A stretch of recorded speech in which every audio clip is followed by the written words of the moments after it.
You're entering Corsi Nation. This is Jerome Corsi. We got a special guest with us today, Tony Shaffer. Tony, welcome back. Hey, good to see you. It's really great to have you back. Tony, of course, I consider my go-to national security expert. I mean, Tony, you have your own show, Tony. Why don't we plug your own show for a minute? Well, I'm still guest hosting, I guess, a semi-permanent guest host of Ed Henry's Wake Up Patriots. We're on Mondays, Tuesdays, and Wednesdays with Chris Cordani and I. It's a lot of fun. We inform, educate, and entertain. It's a lot, So you've been on it. Oh, I've been on it. I love being on it. It's people love fun. you. People love you. Yeah. Well, it's always a great show to be on. And Tony, just give some of your credentials in terms of your work. I know with the White House, you're working at national security, which is extensive. So I'm a retired military case officer, which is official parlance for spy. I served 30 and a half years, retired as lieutenant colonel and a GS-14 because I was in a special program, just saying. Since before I retired, I was a whistleblower on something called Able Danger. Our friend Kurt Weldon had us all come out and disclose some of the activities that related to the fact we knew about the 9/11 hijackers in this special program before 9/11, and we were stopped from stopping them. That more to come on that soon. Tucker Carlson and Kurt just had a interview, so there's more coming on that. And then after I after I retired, I worked a couple of different think tanks, ran the London Center for Policy Research after my friend and mentor, Dr. Herb London, passed. I see what, I did. I'm an actor and producer. I produced a series called Chain of Command for Nat Geo right there over my shoulder. Acted in something called Spy's Eye. I also was the national security advisor to the Trump 2020 campaign. Little hint, they didn't take my advice. They lost. Just saying. So we could tell stories there, couldn't we, Jerry? So anyway, we could tell lots of stories there. That's for sure. And then most recently, I'm an elected official here in Chihuahua County. I'm a county commissioner, and I continue to do media and work for Newsmax as a contributor. So there you go. Well, that's great. Thank you. Appreciate that. I want to talk today. I've been writing a lot about and doing podcasts on this port in Chile, this deep water port that it is being. China now has a memorandum of understanding to buy the rights to develop it. My friend and co-author Todd Callender has the rights to the port. That's through his investment group in Barbados, which is the Cotswold Group. It's an insurance investment group. And this is a key strategic, I think, challenge for the Trump administration because China wants this port on the Pacific to be part of China's Belt and Road Initiative, their landing spot in South America. And Trump's going to have to act fast to get Rubio in gear, Marco Rubio, Secretary of State, in order to enter into the negotiations because it's possible to grab this port from China, provided the United States makes an offer on it. And so, Tony, why don't we just begin there? Because I think, the key, awareness in terms of national security issues, and Chris Cordani is showing here where the port is located. It's strategically accessible to Argentina. Got two low gradient passes where the trucks can bring the produce from Argentina to these ports. And these ports, the Copia E port goes directly on the Pacific to China. So it bypasses having to ship out of a port in the Atlantic side of South America to in Argentina, go through the Panama Canal. This port will cut 15 days from the trip to China and have major deep water access to all of South America. So again, I think the issue here is the strategic control of a resource that's important to our hemisphere and the national security implications if China gets this port. And what are your initial thoughts here, Tony? So, there's three things going on that I think the Trump administration has to pay attention to. First is the fact that the Chinese essentially declared war on us. And for purposes of our conversation, that war includes economic and production of resources husbanding of resources, controlling those resources. So this right here is a key issue relating to not only trade and not what the Chinese may need, is the fact that the Latin America, South America in particular, is one of our most reliable trading partners, and we need a lot of what they produce. So do the Chinese, by the way. So anything we can do to slow or degrade the Chinese ability to absorb resources, especially those that we want, is a good thing. And we are in a competition. It's a competition of civilizations, if you will. The Chinese have said that they want to eventually dominate the Pacific Rim. This is part of the Pacific Rim. They've already said in their own doctrine that is a national objective, and they will accomplish that objective through a series of business deals, commercial buyouts, and influence. They're first wanting to use soft power, buying people out, trying to obtain access to ports and resources for their own purposes, and then trying to push us out of the market. And as you said, the Belt and Road thing is very important. That is the competition to the G7, G20, whatever G you want to bring up. That's the alternative to it. And much of what we're trying to do right now, Jerry, is to deter people from joining that. As a matter of fact, I think India is one of the latest nations we've convinced to rethink their membership in that for a number of reasons, which we don't. That's probably a conversation for a different day. So, but to your point, this is an important physical location that the Chinese covet and would be able to take advantage of as part of their larger grand strategy. So that is one factor. Secondly, regarding just the Trump doctrine, President Trump is now establishing a doctrine which is going to look a lot like the Monroe Doctrine. And I would like to believe, Jerry, as we develop a strategy, as Pete Hegseth and Marco Rubio look at this, and keep in mind, they've only been in office 3 months, so it's going to take some time. But part of what they have to do is take a step back, look at the big picture, and recognize that they need to take elements of the Cold War regarding how Reagan approached the Cold War, regarding looking at the Soviet Union as an evil empire. China is now that evil empire. So you got to look at it kind of from that perspective. But more importantly, you got to modernize the approach to look at how we can counter a near peer who has essentially said, we're going to take you on playing your own game, economic destruction. Remember, Jerry, you know this. We were able to essentially convince the Russians that the Strategic Defense Initiative was real.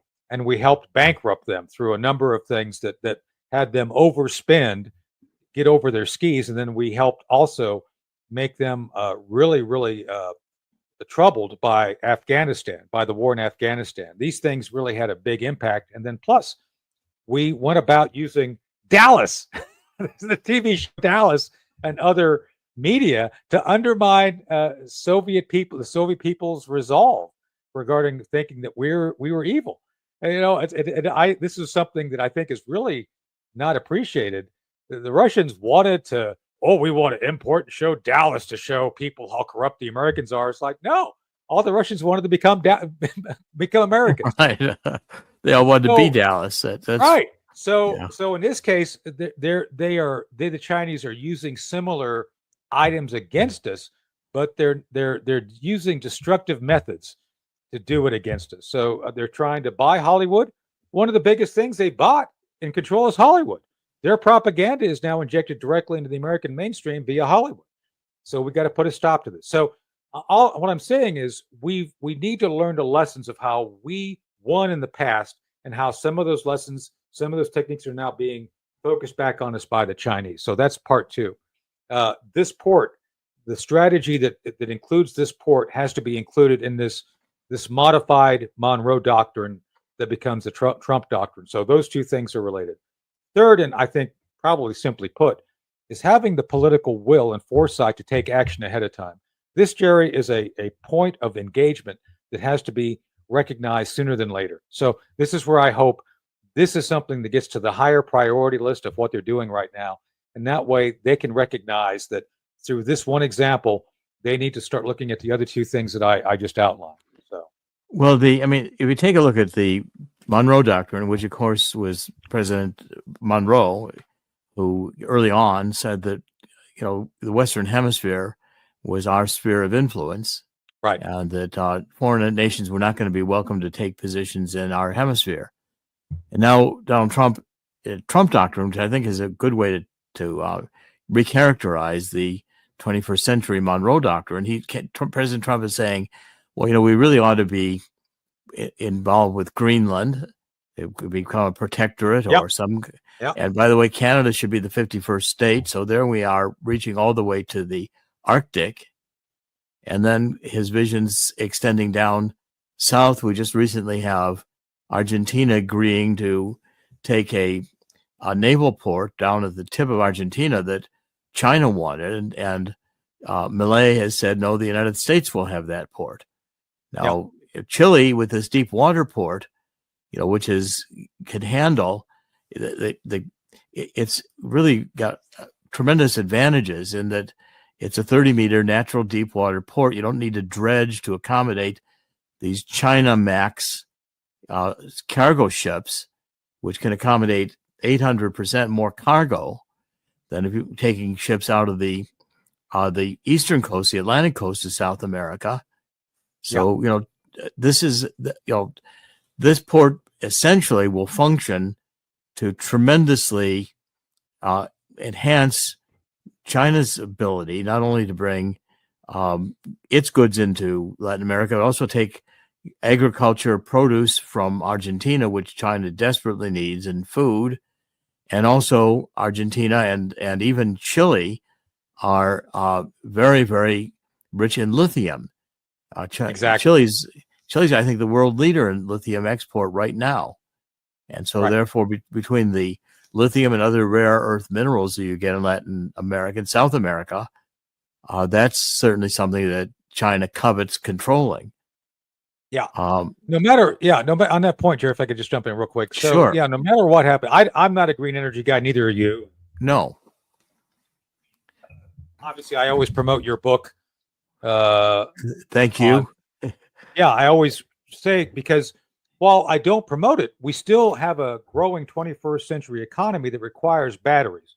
Right. We can't not live with batteries. So even with the current pace of just expansion of technology, computers and other things, we're going to continue to have a steady supply of lithium and other rare earths. That's something we should corner. And this is what I don't understand. And this is where I hope the Trump folks are paying attention.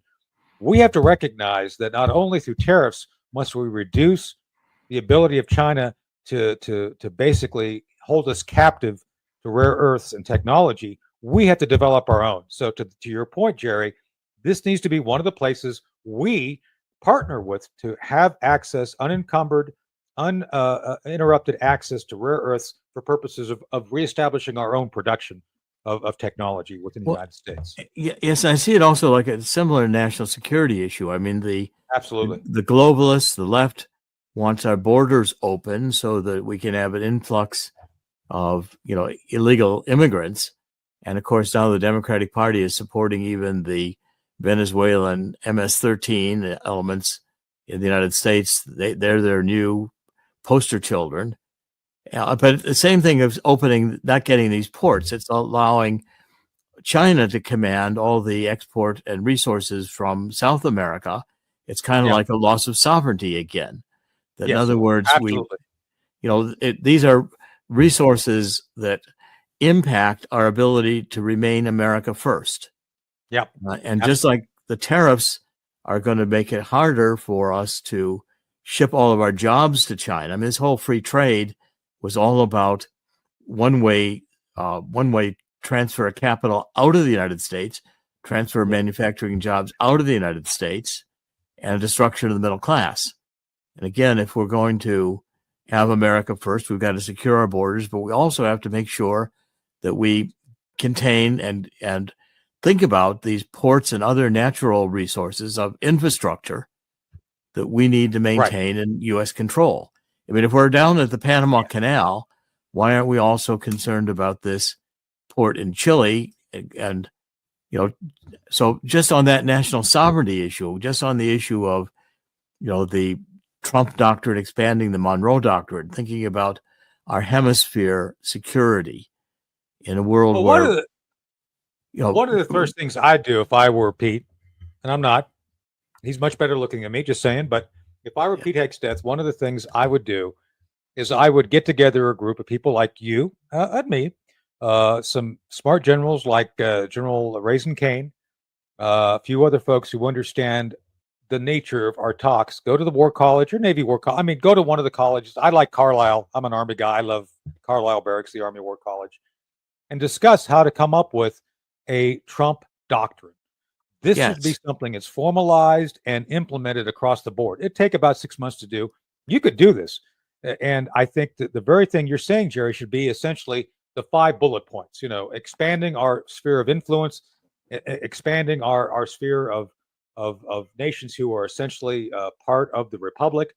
Go about doing that and make it a policy. And by the way, you got 3 years in to work it, and I think it'd be very helpful. But that should be a roadmap going forward. So again, they should have an offsite. You could do this in 3 days, easy. Get it all kind of laid out, go through, establish the framework, agree upon it, and then implement it. And I think this would help everybody understand how important this really is for the American. I think it's a great idea. I mean, and you have to look at these things globally in the sense that things are reconfiguring right now. We're getting a reconfiguration. China with the Belt and Road Initiative, and now they have this maritime initiative, which is also, they're saying, well, it's good to have the Belt and Road where you could put roads, but where there's ocean, you better have a maritime Belt and Road. Exactly. And they're out producing ship-wise. They have something like an order of magnitude more ship capacity building than we do at this point. And they control about 169 ports around the world, right? Largely in the southern hemisphere. I mean, across Africa and across the Red Sea and the Gulf of Aqaba, India, all the way over to China. China is just seeing this, the southern hemisphere, which is rich in resources and economically was always the third world, as fertile for them to develop this maritime empire, right? And access these resources, the rare earth minerals and other resources that these countries have. Right. And, we're not strategically there. The other consideration that I've had is that, both Russia and China are militarizing the Arctic. Yes. And doing it very fast, as well as outer space. And Antarctica is not far away from that. So, I mean, when you start looking at, the Western Hemisphere as our sphere of influence, it's going to need that kind of a vision in order to compete with Russia, which is looking at the BRICS nations, and China, which is looking at the Belt and Road Initiative. So, these are, what concerns me is that, I know Todd Callender very well, and he's a strong patriot, and he desperately is trying to get the attention of Rubio and the State Department to pay attention to this port. But with everything else going on, it's how do we get the attention of the State Department to focus on this in a timely fashion? Because China's got a memorandum of understanding in place. China is going to press to close this, especially since they know we're making an issue of it. Yeah. So we've got to get this to the right people. Well, I think we need to, this is a evergreen. The fact that we're having this discussion has become something that we can socialize, which we will.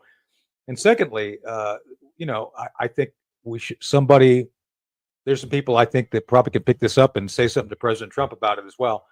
What I've found so far is that, again, 3 months in, you don't have a comprehensive bench to go to. There's a few folks, I'll just be blunt, that know what they're doing. Tulsi Gabbard, Pete, a few others, secretaries, but they haven't been able to really establish a bench they can go to get things done.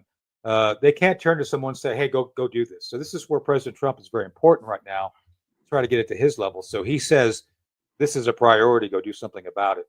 I think the bench will develop. It's going to take him a while because I'll be, again, blunt, there's resistance. There is an organized resistance in all directorates, every department of the government trying to fight the Trump agenda. So it's tough because you got to fight the swamp, and you got to not only get the swamp, protect yourself, you got to start looking over the horizon to things like this. And that's where the challenge is, to get the right people to pay attention. Especially when it's time sensitive, especially when China is going to grab this before anybody in the United States, before the Trump administration is really firmly set in place. Right. I mean, within each department, you've still got, I mean, Trump has maybe fired 10% of the federal workforce. Not enough. Not near enough. Not especially the leadership level. Jerry, they've got to go down at least another 2 levels and get rid of folks before they're going to be able to be and these people will come and tell you that they're loyal to Trump, that they're here doing important work. Yeah. And when you start looking at what they have been doing, you can see what they've been doing is, selling the country out to China. Right. We look at the Biden administration, how much money Biden took from China, and Mitch McConnell enriching himself with China. And so China found it easy to come and buy U.S. politicians and has been doing it systematically.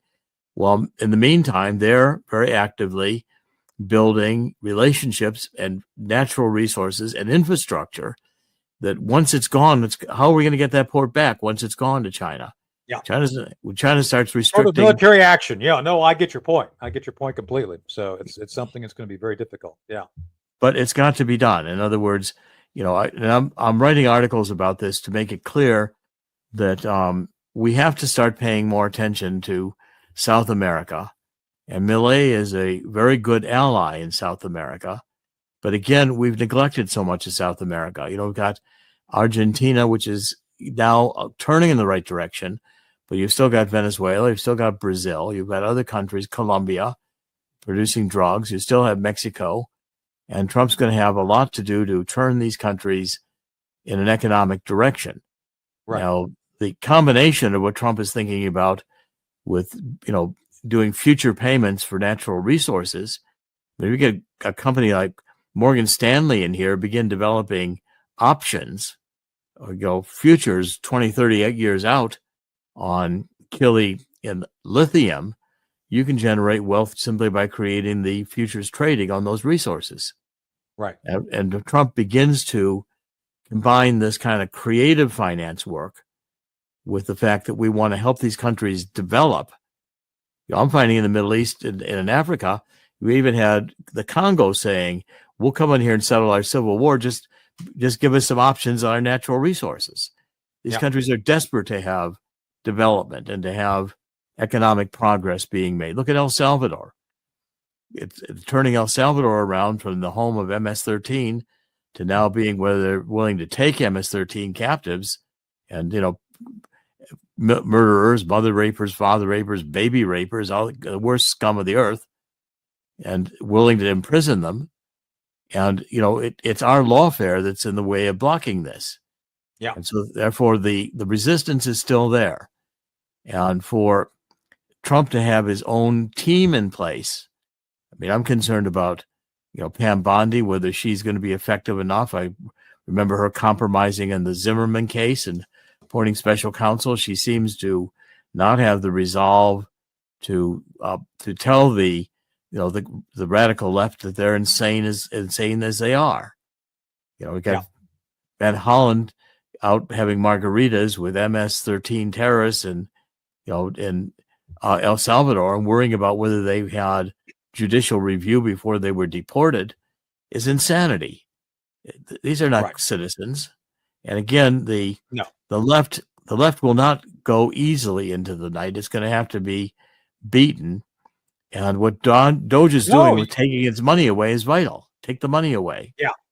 So, I think that's why you see a diminished tempo of protests. And you see older people, no offense to us being older, showing up because the youth ain't showing up because they ain't getting paid.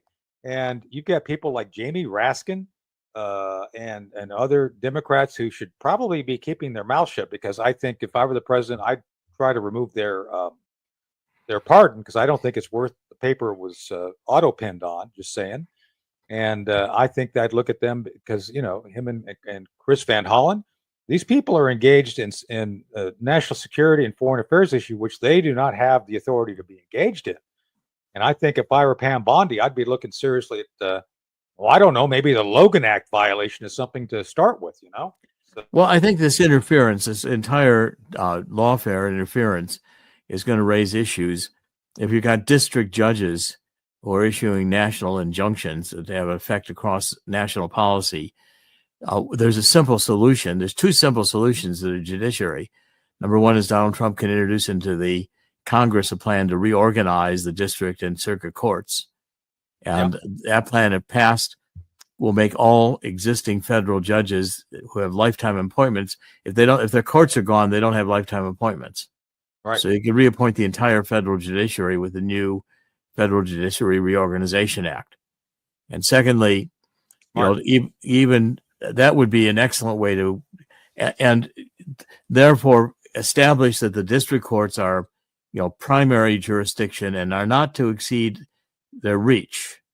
And to have the circuit courts, we have circuit courts in every state instead of having circuit courts that are over a group of states, so that each state has a circuit court to appeal to, and then it goes to the Supreme Court. I mean, you could have a restructuring that limits jurisdiction and redefines the function of these courts, and thereby get rid of all these Soros-appointed judges in one fell swoop. Well, there's no legality for these courts to have the sweeping authority, Jerry. They just kind of absorbed it and decided they took it. And to me, that means that that there's ample reason to say nobody ever gave you the authority to universally inflict your belief on the executive, because that's what happens here. You have individual judges who have a limited scope being able to essentially override an entire branch of the government single-handedly. I don't know how that's proper. And what you've got here increasingly is that, go back to the constitutional structure of the courts. When the Constitution there was a debate in the Federalist Papers between Jefferson and Hamilton. Hamilton, of course, always wanted stronger government. Jefferson was constantly afraid of government power. And so Jefferson was deeply afraid of what he called judicial tyranny, where the judges would take it upon themselves to say, here's the law and everybody has to obey it. And so the key issue at debate was whether or not the judiciary would have enforcement powers. And Jefferson won that debate. The courts do not have enforcement power. I mean, what is Justice Roberts, who, by the way, is constantly mouthing off at his country club, and the people are talking about this from that country club, about how much he hates Trump, which I think is a very bad idea for Justice Roberts to be blabbing his mouth and openly expressing bias like that. Well, he's a Bush guy, so I'm not surprised. So well, I mean, he marginally a Bush guy.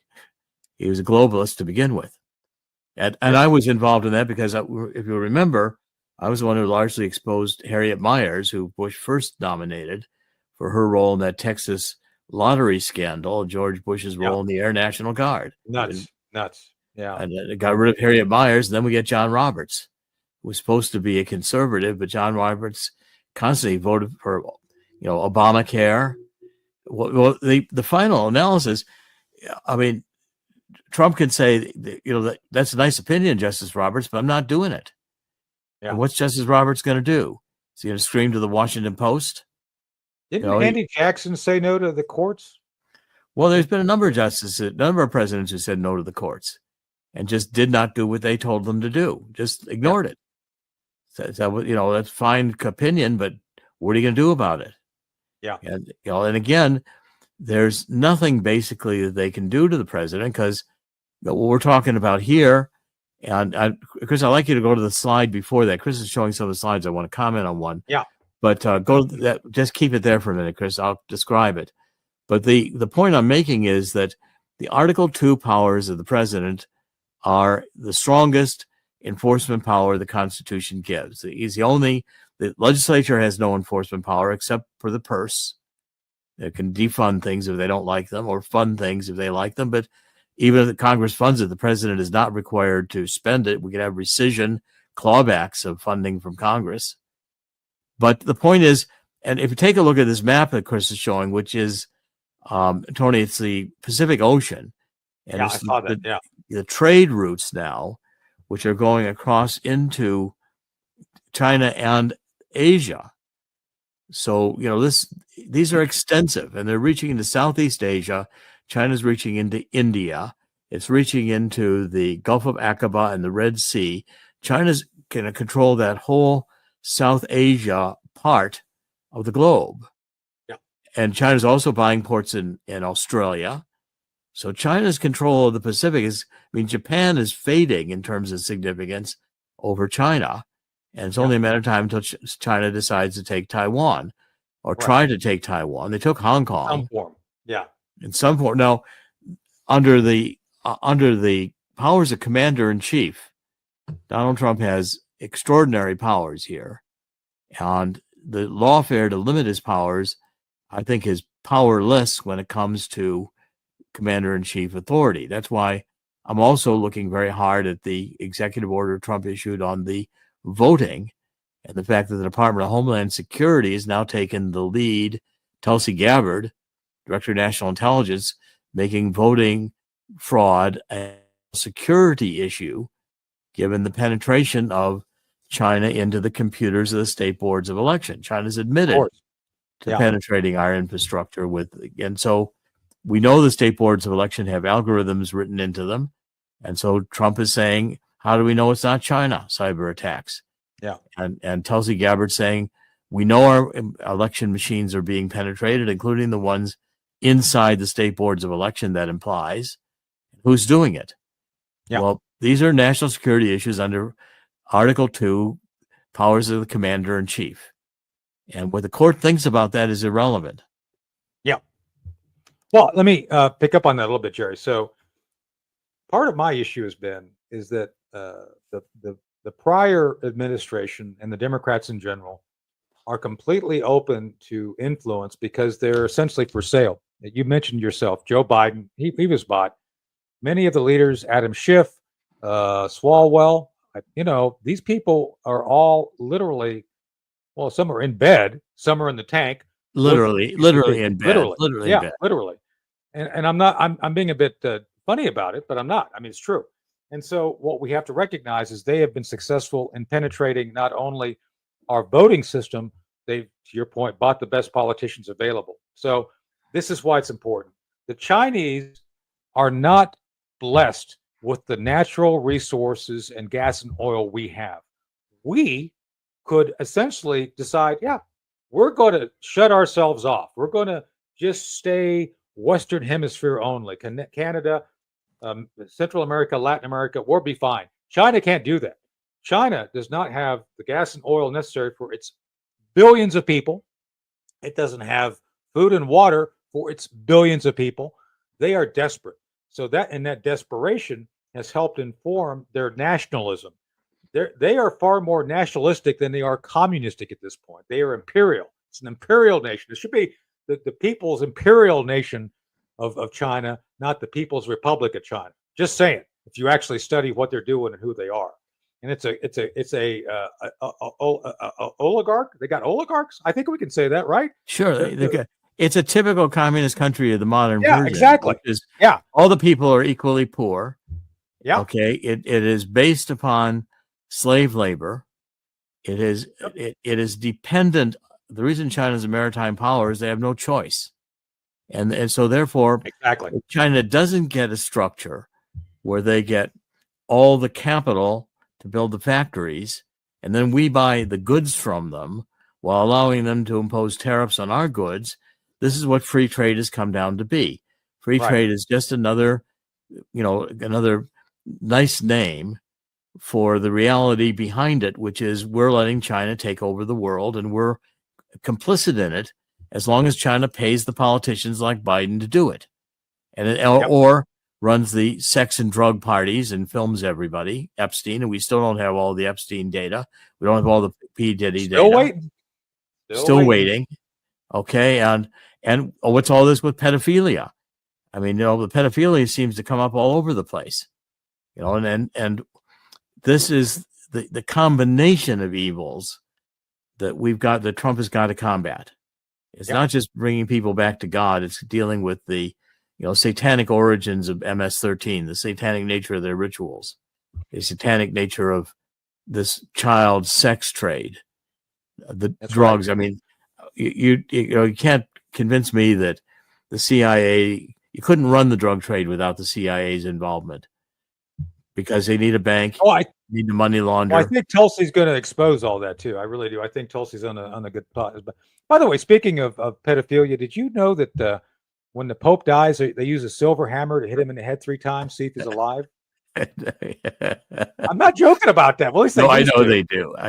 They do things like that. But this Pope was LGBT to the core, and the Church, Catholic Church, has unfortunately become either a homosexual or pedophilia supporting organization, and it's tragic what's happened since Vatican II. I've been very close to Archbishop Vigano, and I'm raised Catholic, and now that the Pope has died, of course, or decided it was time to kill him finally and get the next one in there, which they're rushing to do the conclave so the LGBT cardinals can control how things are done before the others from around the world arrive.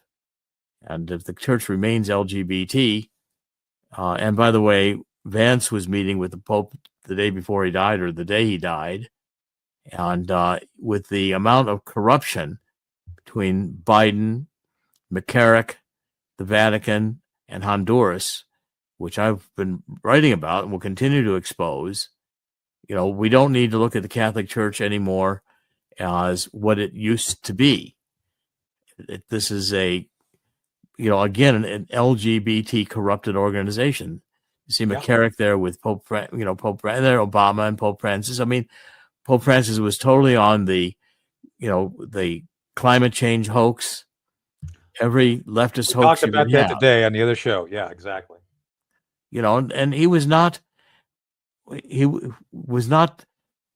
at the true liturgy of the Catholic Church when you are introducing this new modern mass.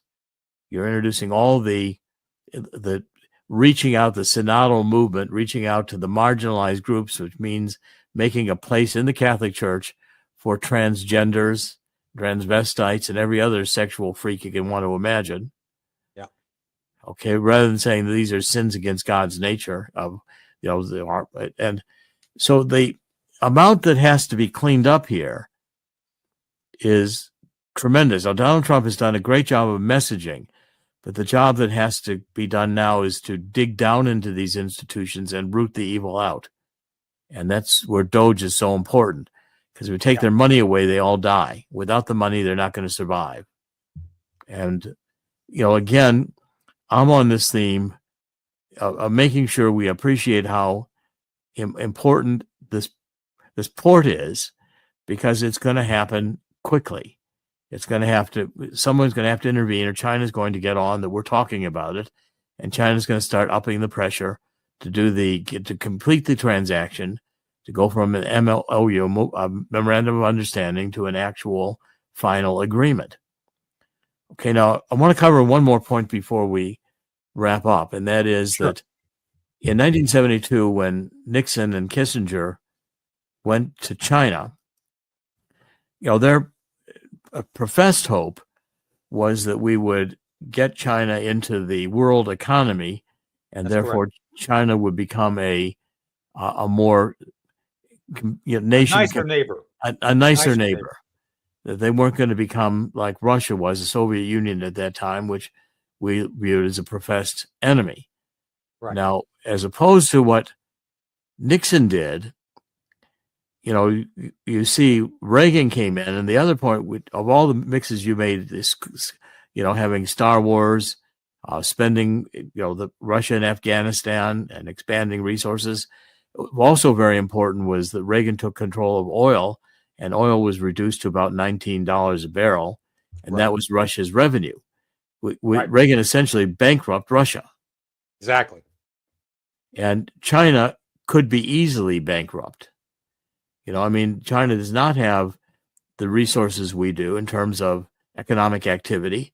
You pull the plug on slave labor and say, we're going to bring making semiconductors back to the United States and Nike shoes and everything else we're making over there with tariffs.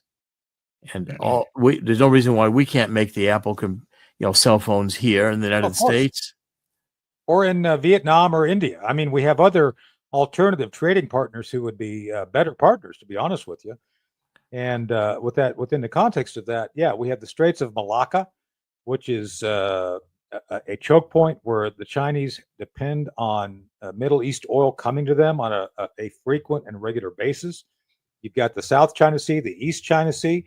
These are all fished heavily because the Chinese need protein for people. These are all points of weakness, Jerry, that I don't think the Chinese fully appreciate, and we haven't reminded them of. And I've said I would be very harsh. It's probably why I'll never be working again in the Pentagon, but I would be very harsh when dealing with the Chinese on this. I would remind them on a daily basis, you cannot survive more than a couple of weeks without Middle Eastern oil. You cannot survive if the Philippines, the Vietnamese, the Taiwanese, South Koreans, Japanese all get together and decide they're not going to permit you to fish in the part of the ocean they consider theirs. Just saying. Well, so and these are all vulnerabilities which we don't remind them of and try to use to leverage. And their economy falls apart without us exporting all our manufacturing to them and other countries exporting all the manufacturing to them. Right. Okay, so I think the key element here is how do we get this information to President Trump and to others so that they can begin to see and act upon it, because this is just too important. China also has a port in Peru, north of this port in Chile. And so China's positioning with control over the Panama Canal, a major port in Peru, and wanting this port in Chile, China's going to control shipping out of South America all the way from the Panama Canal down to nearly Argentina. And we just can't let that happen right now. Right. Well, I think Pete Hegseth has already made the policy directive. I don't know what you want to call it. He's basically working with Panama. That was the first, I think, required reacquisition, if you will. And I think that's well on the right. I think, again, there needs to be a strategy, and hopefully this will stimulate discussion at the Pentagon, at the State Department, for us to actually embrace understanding how to partner with Latin American countries like this and take control of this, because now's the time to get that done. So yeah, you've got Panama, great. Now it's time to go further south and get it all the way down. So I think by talking about this, by having us getting to the right people, Jerry, I think we can help make sure that this becomes policy within the Trump administration. Yeah, if Hegseth is aware of this, and it would not take much to become aware of it, and certainly Marco Rubio will get it. That the idea of our control of the hemisphere to Marco Rubio, whose roots are in Cuba, and understands what happens when foreign nations take over a country in the Western Hemisphere. He experienced it firsthand. His family escaped Cuba. Okay, and so therefore, communism is not a stranger to Marco Rubio, and he should also be aware of the need to. But the State Department, our State Department, has spent the last, since Clinton, doing everything they can to open our borders, to invite in criminals and others into our country, to make sure non-citizens vote, to abandon our sovereignty with, and not respect the fact that the United States, as a nation state, the whole idea of nation state was repugnant to these people.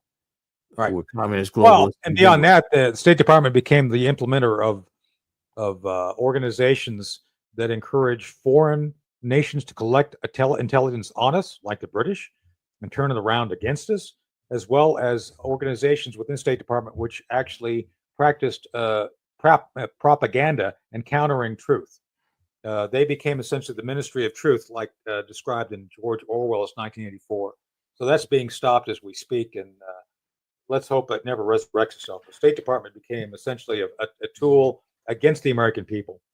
Well, I want to thank you, Tony. I wanted to get your perspective on this, because your background and understanding of national security and foreign affairs is essential to understanding exactly what's going on here. And if we can communicate this to the Trump team, I'm sure appropriate I'll work action with you be on it. taken. Absolutely. Yeah. Okay. Thank you very much. I greatly appreciate that. Thank you. Thanks, Jerry. Good Okay, seeing. thank you. And in the end, God always wins. God will win here too. And thank everybody. This Corsi Nation. We're doing podcasts every weekday. Thank you for joining us. We'll be back tomorrow. God bless.